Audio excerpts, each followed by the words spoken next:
Hola, somos residentes de segundo año del Hospital Álvarez. Les habla Abby Weinstein y junto con mi compañera Analia Brett presentaremos el síndrome de Bartter a raíz de un caso clínico ocurrido en nuestro hospital. Nos resultó interesante la elección de este tema, dada la rareza de la entidad en cuanto a su epidemiología y a la diversa presentación clínica, la cual nos permite estudiar varios mecanismos fisiopatológicos simultáneamente. Este es el contenido que abordaremos a lo largo del Ateneo. Antes de entrar en detalles, podemos decir que el síndrome de Bartter es una enfermedad tubular renal genética perdedora de sal. En esta patología tenemos una alteración en los transportadores de electrolito a nivel de la asa gruesa ascendente de Henle. También nos encontramos con otra tubulopatía que es más frecuente que el síndrome de Bartter, pero afecta al túbulo contorneado distal. Esta se denomina síndrome de Gitelman y se la nombramos porque es necesario tenerla en cuenta para el diagnóstico diferencial. El síndrome de Bartter se va a presentar con una marcada hipopotasemia, alcalosis metabólica, hipercalciuria, que puede llevar a nefrocalcinosis, y suelen verse niveles aumentados de renina y aldosterona en respuesta a la alteración. La presión arterial puede estar normal o disminuida, como veremos mejor después, y hay una resistencia vascular a la angiotensina 2.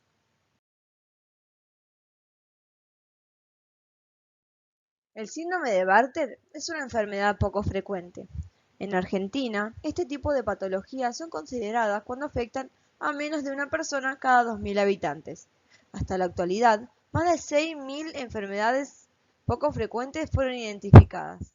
Mundialmente, la Organización Mundial de la Salud estima que hay 300 millones de pacientes que la padecen.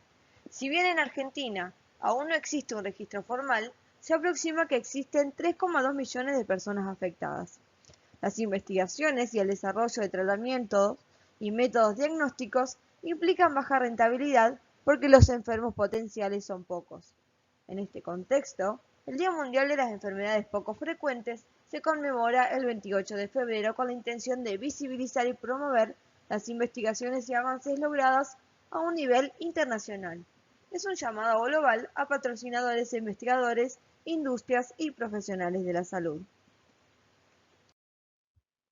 En cuanto a la epidemiología, no hay mucha información al respecto, y se presenta con una incidencia anual de un caso cada millón de habitantes en base a la población europea, aunque se puede presentar de forma más frecuente en determinados países, como por ejemplo Costa Rica, que se presenta un caso neonatal cada 100.000 nacidos vivos.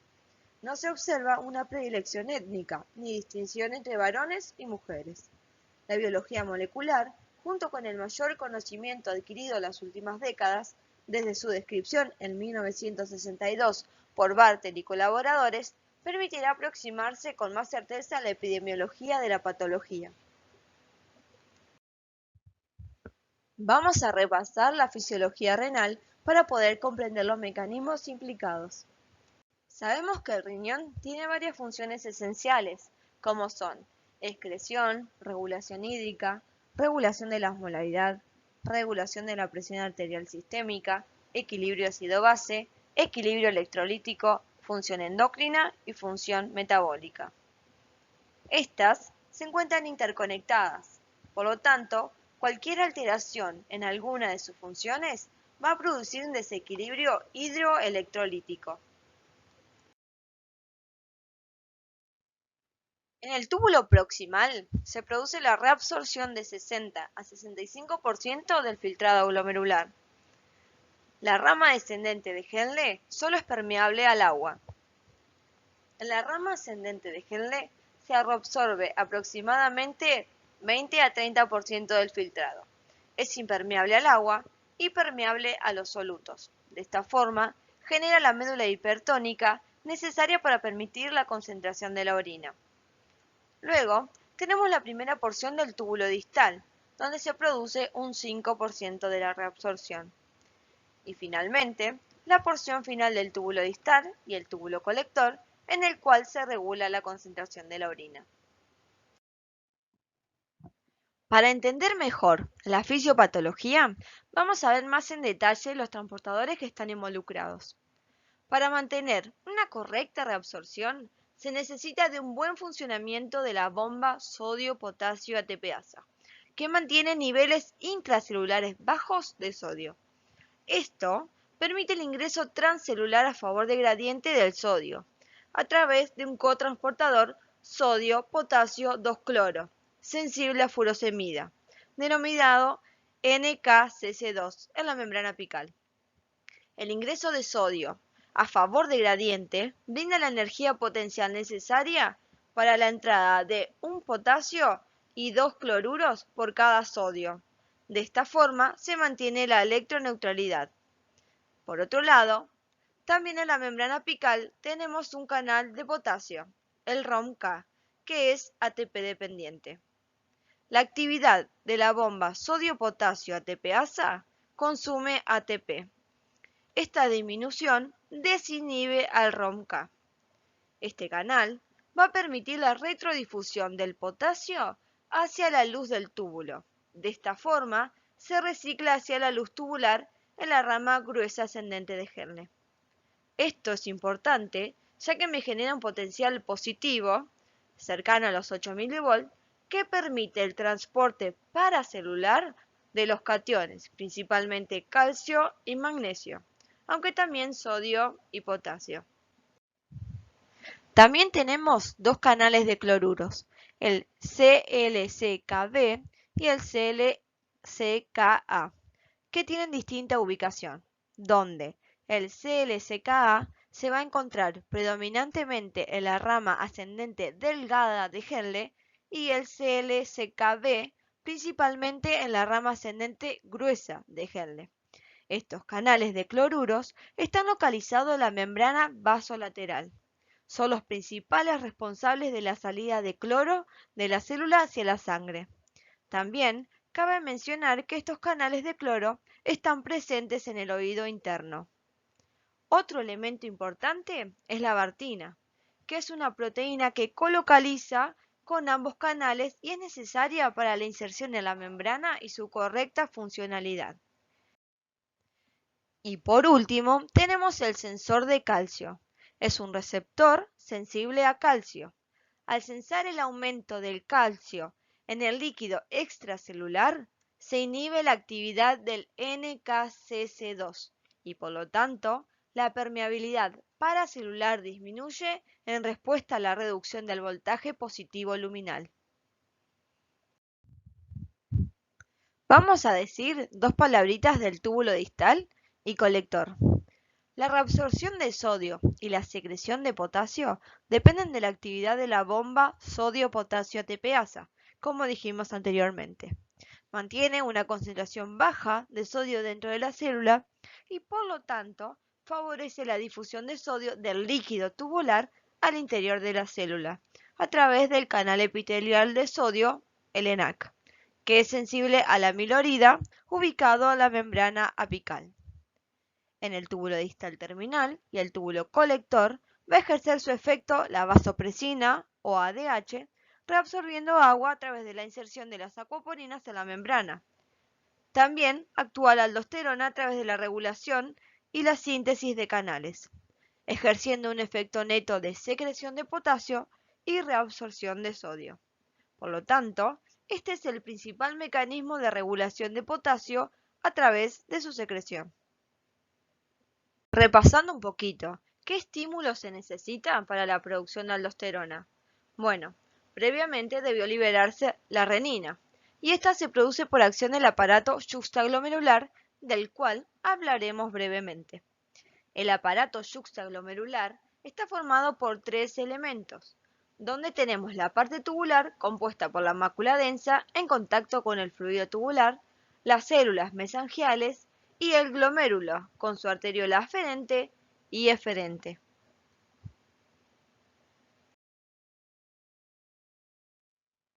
Si la mácula densa sensa disminución de cloruro de sodio a través del NCCK2, se activa la ciclooxigenasa 2, que inducirá la síntesis de prostaglandina E2. Esta no solo induce la vasodilatación de la arteriola aferente, sino que también por acción paracrina impactará sobre los receptores de las células yuxtaglomerulares con posterior liberación y síntesis de renina. La renina activará el angiotensinógeno y la enzima convertidora de angiotensina producirá angiotensina 2, que por un lado ejerce su efecto de vasoconstricción sobre la arteriola eferente mediante los receptores AT1 y AT2, y por otro lado se produce la aldosterona. Como efecto final, hay un aumento del flujo renal, aumento del filtrado glomerular y aumento de la reabsorción de sodio y agua. Hablaremos ahora de los mecanismos fisiopatológicos que llevan a las principales características de la enfermedad. Una alteración en cualquiera de los transportadores del asa gruesa ascendente de Henle va a generar una falla en la reabsorción electrolítica. Los iones estarán entonces elevados en la luz tubular, pero disminuidos dentro de las células que recubren los túbulos de esta porción renal y de la mácula densa. Esta última no podrá censar lo que ocurre en el túbulo y de hecho la disminución electrolítica intracelular gatillará la síntesis de prostaglandina E2. Por otro lado, el túbulo contorneado distal recibe una carga elevada de cloruro de sodio que va a intentar retener a cambio de protones y potasio. Pero este mecanismo no va a ser suficiente y la pérdida va a ser inevitable. Esta pérdida es acompañada por agua y genera una depresión del volumen extracelular, señal que también activa las células de la mácula densa para sintetizar prostaglandina E2. La prostaglandina E2 es liberada a sangre y a orina, cumpliendo acciones tanto locales como sistémicas. Localmente generará vasodilatación de la arteriola aferente, aumentando la filtración glomerular. También estimulará las células yuxtaglomerulares para liberar renina almacenada y sintetizarla de nuevo, poniendo en marcha la activación del sistema renina-angiotensina-aldosterona, que logrará evitar la pérdida de sodio, pero a costa de la secreción de protones y potasio, contribuyendo a la generación de un estado hipopotasémico con alcalosis metabólica. El aumento sostenido de prostaglandina E2 genera una hipertrofia del aparato yuxtaglomerular que se evidencia de manera característica en la biopsia renal de pacientes con este síndrome. A nivel sistémico, este potente vasodilatador provoca insensibilidad a los vasopresores periféricos. La reabsorción alterada también va a interferir en la generación del intersticio hipertónico medular. Y si bien tanto la contracción del volumen extracelular como la aldosterona estimulan la elevación de la hormona antidiurética, esta no podrá ejercer su acción porque para que se reabsorba agua libre de solutos es fundamental el intersticio hipertónico. De esta manera, no podrá reabsorberse agua, la orina no se podrá concentrar y habrá poliuria, hipostenuria y potencial deshidratación. Si recordamos, el filtrado glomerular estaba elevado, por lo tanto, la situación se ve agravada. Esta condición es la responsable del polidramnios en fetos con síndrome de Bartter prenatal, como veremos más adelante. Este término se refiere a la acumulación excesiva de líquido amniótico fetal. El gradiente de voltaje transepitelial también está dañado, dado que depende de la acción conjunta y coordinada de todos los transportadores en la zona afectada. Es así que la reabsorción paracelular de cationes divalentes está afectada y como consecuencia se genera hipocalcemia, hipercalciuria con riesgo de nefrocalcinosis e hipomagnesemia. A nivel hormonal, la hipopotasemia se asocia con déficit de secreción de insulina, hormona de crecimiento y factor de crecimiento insulinosímil tipo 1.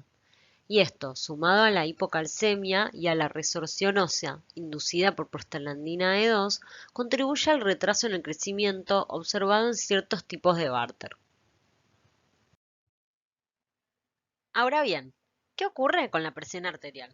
Por un lado, se presentan mecanismos que contribuyen al descenso, como la contracción del volumen extracelular, la insensibilidad a los vasopresores periféricos, el aumento del filtrado glomerular con poliuria e hipostenuria, y por otro, el sistema renina-angiotensina-aldosterona y la hormona antidiurética están estimulados e intentan elevar la presión arterial pero no lo logran de manera suficiente, resultando en una presión normal o disminuida en este tipo de pacientes. Les mostraremos cómo se clasifica el síndrome en cuestión. En principio, se divide en base a su naturaleza hereditaria o adquirida. Y dentro del primer grupo existe una clasificación fenotípica de acuerdo a la edad y severidad de presentación. Es así que un fenotipo prenatal, severo, con edad de presentación temprana, se asocia al tipo 1, 2 y 4. Y un fenotipo clásico, moderado, con edad de presentación más tardía, se identifica con el tipo 3. Con el tiempo se caracterizaron dos formas adicionales, el síndrome de Bartter tipo 5 y el transitorio, y ninguno de ellos pudo ser encuadrado en las categorías mencionadas. El tipo de herencia es autosómica recesiva para el tipo 1, 2, 3 y 4, autosómica dominante para el tipo 5 y recesiva ligada al X para la forma transitoria. Todas se deben a mutaciones con pérdida de función, con excepción del tipo 5, que origina ganancia de función en la proteína afectada. Dentro del segundo grupo, el síndrome de Bartter puede adquirirse por el abuso de diuréticos de asa, como por ejemplo la furosemida, utilizado principalmente en tratamientos de hipertensión o edema por insuficiencia cardíaca. Esta es la causa más común de síndrome de Bartter porque este tipo de fármaco es ampliamente usado y muchas veces en altas dosis.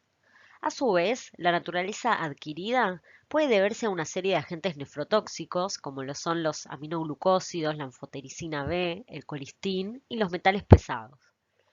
Debemos tener en cuenta que existen situaciones que comparten las características del síndrome de Bartter, pero se generan por causas extrarrenales.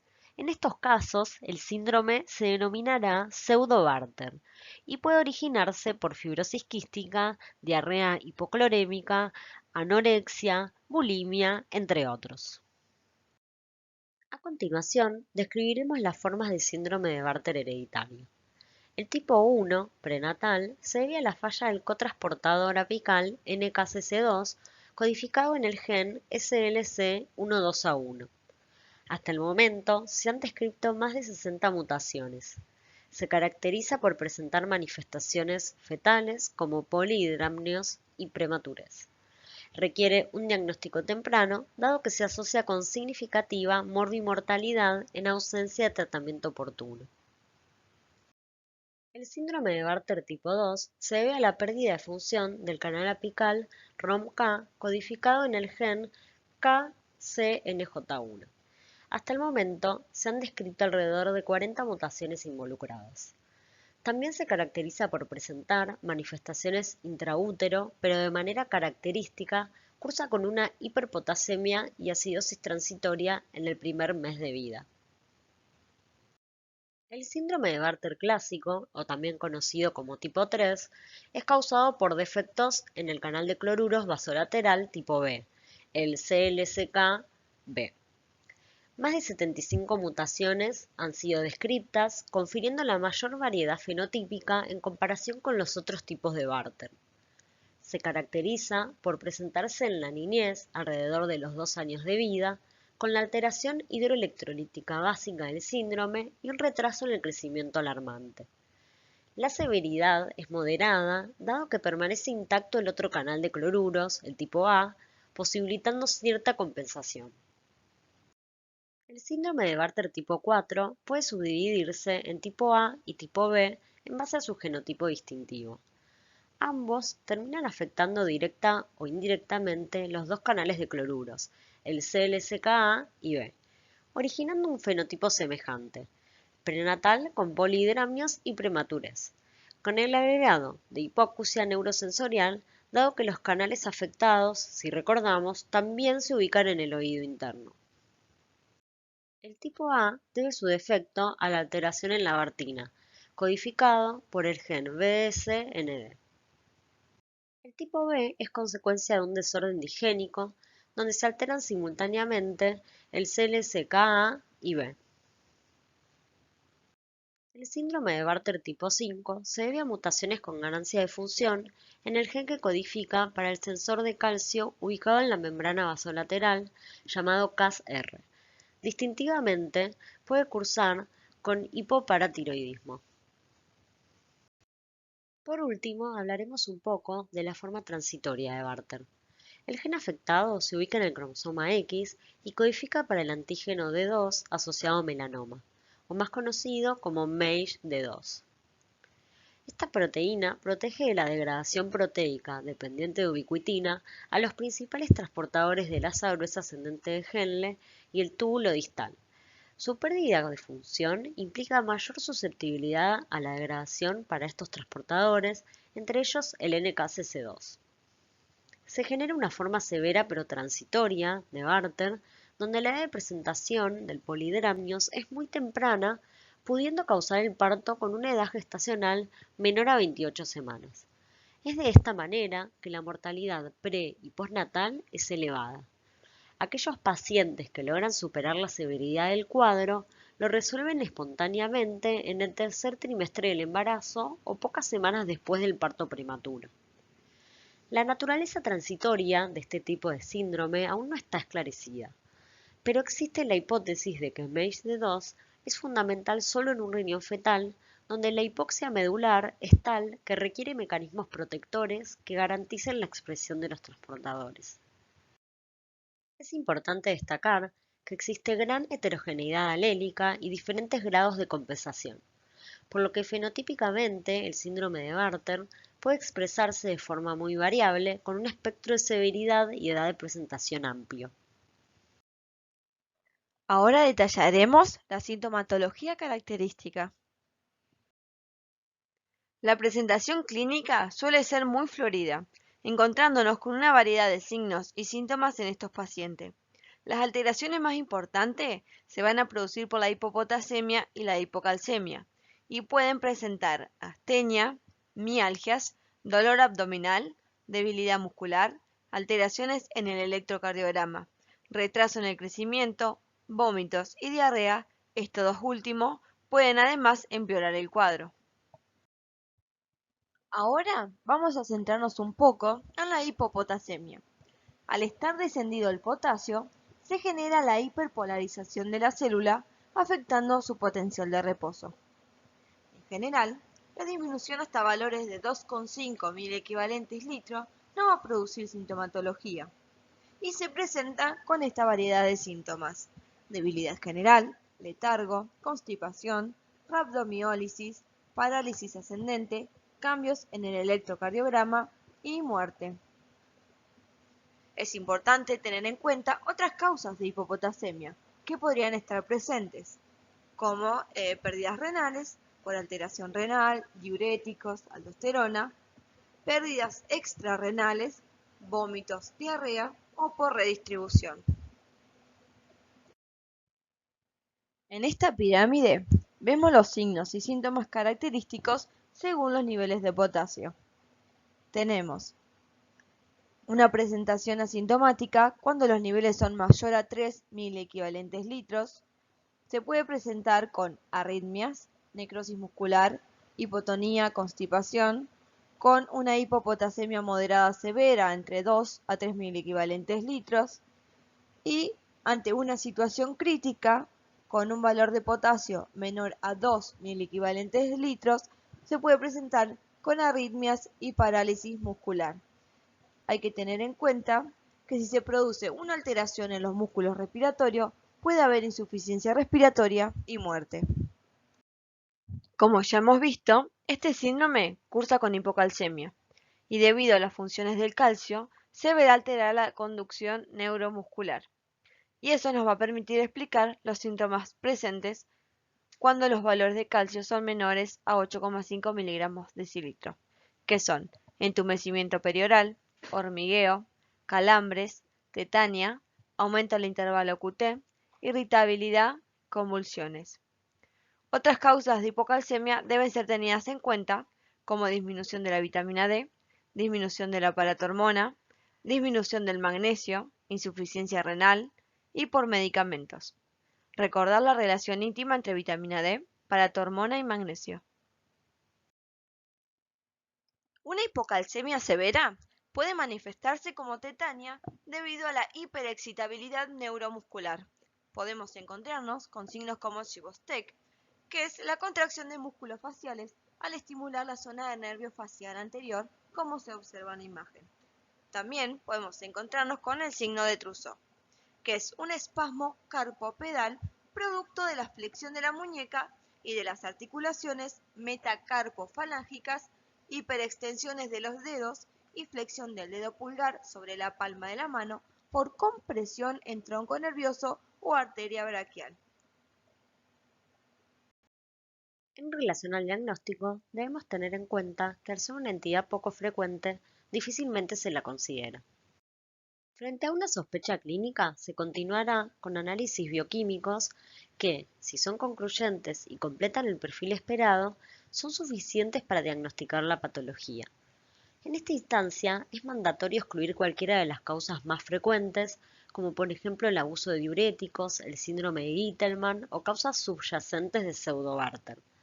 Aunque el sello es otorgado luego de un análisis genético que confirma la etiología y tipifica el síndrome, hablaremos posteriormente de las limitaciones que conlleva este método. Clínicamente, debe ser sospechada en presencia de polidramnios maternos sin causa clara luego de excluir diabetes gestacional o malformaciones fetales. Frente a un crecimiento inadecuado, sin evidencia de desnutrición primaria u otros desórdenes gastrointestinales o endocrinológicos, ante rasgos físicos distintivos como frente prominente, ojos y orejas con tamaño aumentado, cara triangular con boca caída, tal como los ejemplos en las fotos mostradas. También estos pacientes pueden cursar con estrabismo, vómitos, diarrea o fiebre, y como ya hemos visto, la presión arterial puede estar normal o disminuida, y en este último caso debería llamar la atención. Si se contase con una ecografía renal, la misma podría arrojar signos de nefrocalcinosis con depósitos difusos o locales en el parénquima.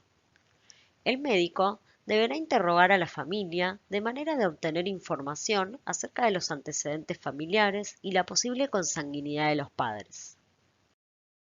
El análisis bioquímico será fundamental para el diagnóstico. Los electrolitos en sangre mostrarán, como ya hemos visto, una hipopotasemia severa con hipocalcemia. La evaluación del estado ácido-base resultará en una alcalosis metabólica y si tenemos en cuenta esta desviación de la normalidad del pH, nos veremos obligados a trabajar con el calcio iónico. Los iones urinarios, testeados en muestras de orina de 24 horas, mostrarán resultados elevados reflejando la pérdida salina propia del síndrome. Es acá donde se podría descartar el síndrome de Gitelman, que cursa con hipocalciuria, y el síndrome de Pseudobarter por vómitos o diarrea, que cursan con cloro urinario disminuido. Para avanzar en el estudio de estos pacientes, se analizará la actividad de renina plasmática y la aldosterona, que estarán aumentadas, y la paratormona, que se encontrará disminuida, pero únicamente en síndrome de Bartter tipo 5. A su vez, el laboratorio de endocrinología merece especial atención en relación a su preanalítica. Los analitos a evaluar son lábiles y exigen condiciones de acondicionamiento específicas. Se sugiere que la actividad de renina plasmática y aldosterona sean medidas en conjunto para la correcta interpretación del perfil. Son necesarias 8 horas de ayuno, tratando de no excederse del horario de las 8 a.m. y debido a la variación postural con diferentes valores de referencia, debe especificarse la posición al momento de la extracción, de pie o acostado. En el primer caso, el paciente deberá contar con 2 horas de vigilia y 30 minutos de pie previos a la toma de muestra. Si se realiza en posición acostada, solo se requieren 30 minutos en posición supina previas a la extracción. El tipo de muestra para la actividad de renina plasmática es plasma recogido en ECTA y para la aldosterona, suero. En relación a la paratormona, el ayuno sugerido es de 8 horas y la muestra debe ser recolectada en ECTA, preferentemente con separador de gel. En todos los casos, la centrifugación debe ser inmediata, de ser posible bajo condiciones de refrigeración, y la separación del paquete globular debe ser rápida, con una conservación a menos 20 grados centígrados. El análisis genético para confirmar y tipificar la patología es el método gold estándar, pero su utilidad se reserva para fines de investigación, dado que en el ámbito clínico presenta importantes limitaciones. La cantidad de genes a analizar es elevada y la longitud de ellos es extensa. Hay ausencia de hotspots o sitios calientes de mutación y de la mano con esto, las mutaciones descritas para cada gen es elevada. Por ejemplo, solo para el gen CLSKB hay por lo menos 75. Es así que las técnicas de biología molecular no pueden ser dirigidas y acotadas y muchas veces es preciso acudir a técnicas de secuenciación completa para encontrar el defecto. Sumado al elevado costo y mano de obra especializada requerida, las desventajas son considerables. El tratamiento es de soporte crónico y múltiple. Requiere organización y administración regular, más de una vez al día, y los efectos secundarios son inevitables, dificultando la adhesión completa de los pacientes. Se administrarán de manera conjunta cloruro de potasio, diuréticos y antiinflamatorios no esteroideos, los AINES. El aporte exógeno de cloruro de potasio en forma oral ambulatoria no logra una corrección completa de la hipopotasemia y tiene la principal desventaja de no ser bien tolerado a altas dosis, produciendo vómitos y diarreas que agravan el cuadro. Los diuréticos usados son los llamados ahorradores de potasio, como la amilorida y la espironolactona, prefiriéndose el primero de ellos.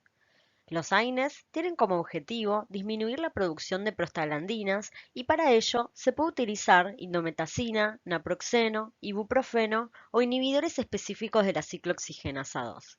El uso crónico de estos fármacos trae aparejado trastornos gastrointestinales y nefrotoxicidad. De manera complementaria, en base a la edad de presentación y la expresión fenotípica del cuadro, se prescribe aporte de calcio, vitamina D y aplicación de hormona de crecimiento.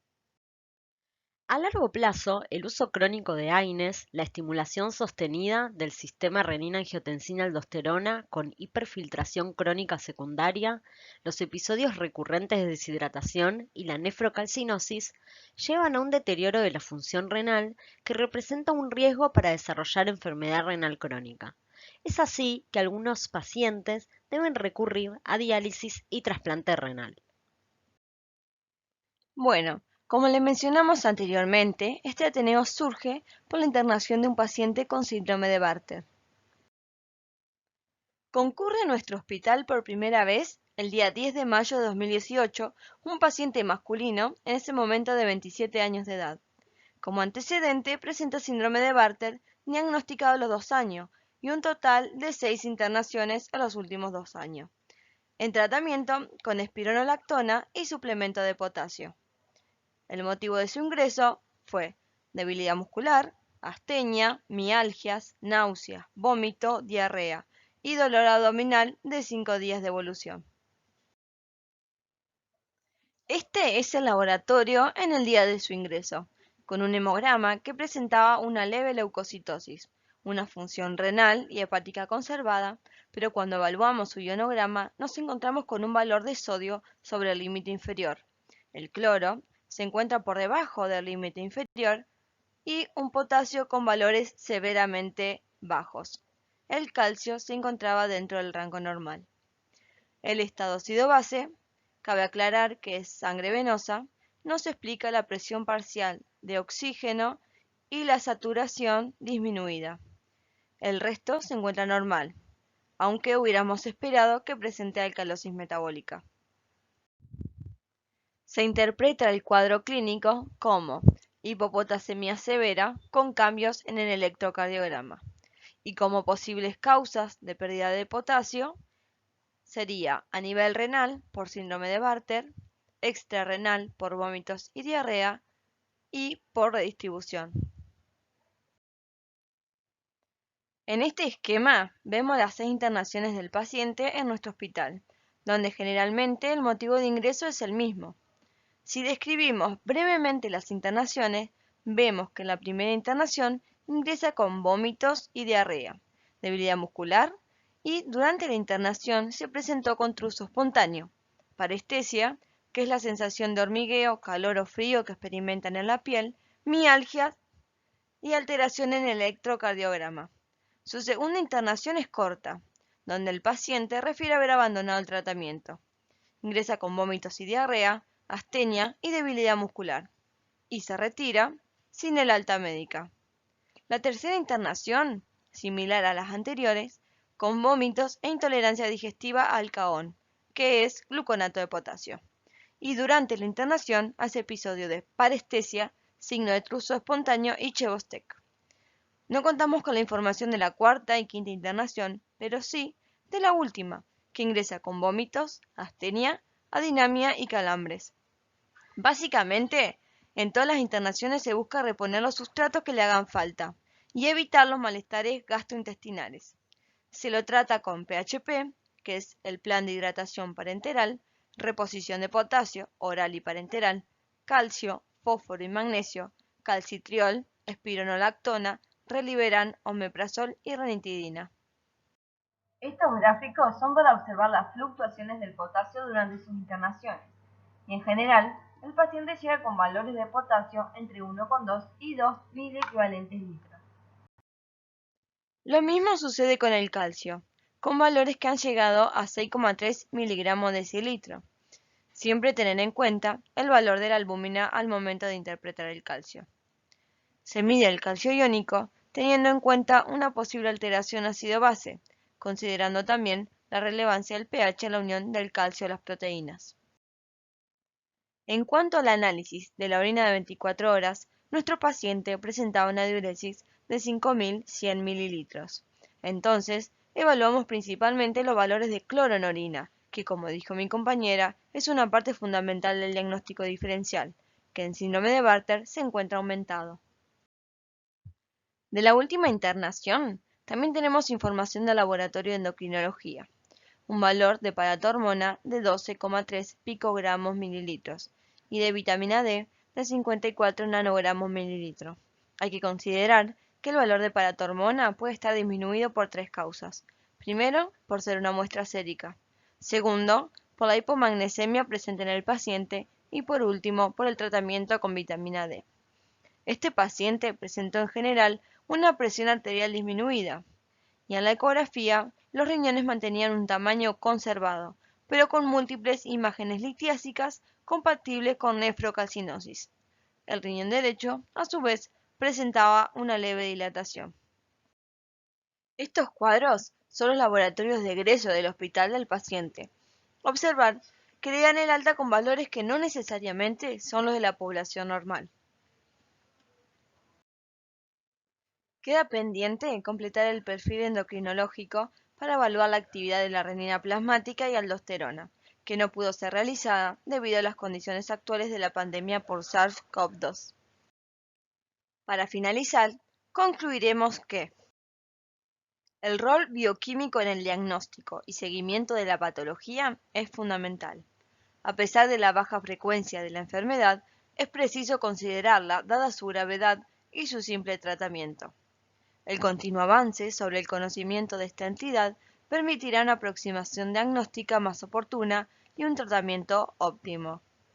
Si bien existe una clasificación genética, considerar que el fenotipo es amplio y heterogéneo, con diferentes grados de compensación, severidad y edad de presentación. Y por último, ninguna enfermedad es tan poco frecuente como para no merecer nuestra atención. Les queríamos agradecer por su atención y también a nuestros compañeros de residencia por escucharnos. Una foto para recordar lo felices que éramos antes de la pandemia, sin barbijos ni distancia social. Esta es la bibliografía consultada.